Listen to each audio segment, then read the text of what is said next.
ಈಗ ತುಂಬಾ ಸ್ಪಷ್ಟವಾಗಿ ಹೇಳಿದ್ವಿ. ಈಗ ಅದು ಕಾಂಗ್ರೆಸ್ ಪಕ್ಷದ ಆರ್ಥಿಕ ವಿಷಯ ಅಂತ ಹೇಳಿ ಈಗ ಹೇಳ್ತಾ ಭಾರತೀಯ ಜನತಾ ಪಕ್ಷವಾಗಲಿ ಇತರ ಯಾವುದೇ ಆಗಲಿ ಅಂತ ಹೇಳಿ ಎಲ್ಲೋ ಒಂದ್ ಕಡೆ ಭಾರತೀಯ ಜನತಾ ಪಕ್ಷದ ನಿಮ್ಮ ಬಾಂಧವ್ಯ ತಪ್ಪಿಲ್ಲ, ತಪ್ಪಕ್ಕೆ ಸಾಧ್ಯವೇ ಇಲ್ಲ. ಆದ್ರೆ ಆ ಪಕ್ಷದಿಂದ ಏನೋ ಇನ್ವೈಟ್ ಬಂತ, ಏನಾಯ್ತು ಮುಂದಿನ ಪ್ರೋಸೆಸ್? ಕರೆದಿದ್ದಾರೆ. ನನ್ನ ಅಭಿಪ್ರಾಯ ಏನು ಅಂತ ಇನ್ನೂ ಸ್ಪಷ್ಟವಾಗಿ ನಾನು ಇನ್ನೂ ಹೇಳಿಲ್ಲ.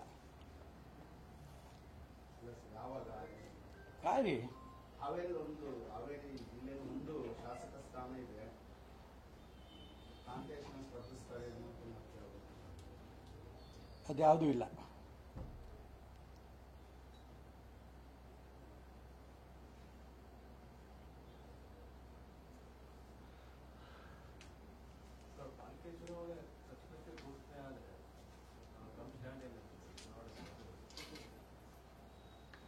ನೋಡಿ, ನಮ್ಮ ಸ್ನೇಹಿತರಾದ ಮಾಲಿಂಗ್ ಶಾಸ್ತ್ರಿಗಳು DCC ಬ್ಯಾಂಕ್ ಚುನಾವಣೆ ನಿಂತಿದ್ರು. ನಮ್ಮೆಲ್ಲ ರಾಮಚಂದ್ರನ್ ಹಸು ಸಾಕಣೆ ಮಾಡಿ ಕೇವಲ 10 ಹಸುಗಳಿಂದ 18 ಲಕ್ಷ ಗಳಿಸ್ತಿದ್ದಾರೆ. ನೀವು ಕೂಡ ಅವರಿಂದ ಕಲಿಬೇಕಾ? ಅವ್ರ ಜೊತೆ ವಿಡಿಯೋ ಕಾಲ್ ನಲ್ಲಿ ಮಾತಾಡಬೇಕಾ? ಈಗಲೇ ಫ್ರೀಡಮ್ ಆಪ್ ಡೌನ್ಲೋಡ್ ಮಾಡಿ. ಸ್ನೇಹಿತರು ಪೂರ್ಣ ಪ್ರಯತ್ನ ಮಾಡಿ ಅವ್ರನ್ನ ಗೆಲ್ಲಿಸಿದ್ರು. ನಾನು ಅವರಿಗೆ ಅಭಿನಂದನೆಗಳು ಸಲ್ಲಿಸ್ತೀನಿ, ಮಾಲಿಂಗ್ ಶಾಸ್ತ್ರಿಗಳಿಗೆ. ಯಾಕೆಂದರೆ ಆ ದಿಗ್ಗಜಗಳ ಮಧ್ಯೆ ಹೋರಾಟ ಮಾಡಿ ಗೆಲ್ಲೋದಿದೆಯಲ್ಲ, ಅಷ್ಟು ಸುಲಭದ ಕೆಲಸ ಅಲ್ಲ. ಅಭಿನಂದನೆ ಸಲ್ಲಿಸ್ತೀನಿ. ಹೀಗೆ ಮಹಾನಗರ ಪಾಲಿಕೆ ಚುನಾವಣೆ ಇರ್ಬೋದು, ಬೇರೆ ಯಾವುದೇ ಚುನಾವಣೆಗಳು ಬಂದಾಗ ನಮ್ಮ ನಿಲುವೇನು ಅನ್ನೋದು ಆಯಾ ಸಂದರ್ಭದಲ್ಲಿ ನಾವು ಕೂತು ಚರ್ಚೆ ಮಾಡಿ ತೀರ್ಮಾನ ತಗೋತೀವಿ. ನಮ್ಮದೇನೊಂದು ಪೊಲಿಟಿಕಲ್ ಪಾರ್ಟಿ ಅಲ್ಲ.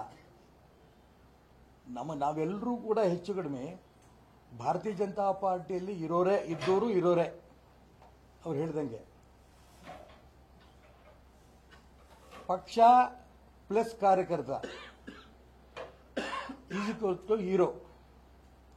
ಪಕ್ಷ ಪ್ಲಸ್ ಕಾರ್ಯಕರ್ತ ಈಸ್ ಈಕ್ವಲ್ ಟು ಹೀರೋ. ಪಕ್ಷ ಮೈನಸ್ ಕಾರ್ಯಕರ್ತ ಝೀರೋ. ಇದು ಮುಂಚೆಯಿಂದನೂ ನಾವು ಅನ್ಕೊಂಡ್ ಬಂದಿರೋದೆ, ಇದ್ರಾಗೆ ನನ್ನಲ್ಲ. ಪಕ್ಷಕ್ಕೆ ಪ್ರಾಧಾನ್ಯತೆ, ಭಾರತೀಯ ಜನತಾ ಪಾರ್ಟಿಗೆ ಮುಂಚೆಯಿಂದನೂ ನಾವು ಪ್ರಾಧಾನ್ಯತೆ ಕೊಟ್ಕೊಂಡೇ ಬಂದಿದ್ದೀವಿ, ಈಗಲೂ ಕೊಡ್ತೇವೆ, ಇದರಲ್ಲೇನು ಅನುಮಾನ ಇಲ್ಲ. ಆದರೆ ಈ ಚುನಾವಣೆಗಳು ಬಂದಂಥ ಸಂದರ್ಭದಲ್ಲಿ ಏನೇನು ಮಾಡಬೇಕು ಅನ್ನೋದನ್ನು ನಾವೇನು ಆ ಸಂದರ್ಭ ತೀರ್ಮಾನ ತಗೋತೀವಿ.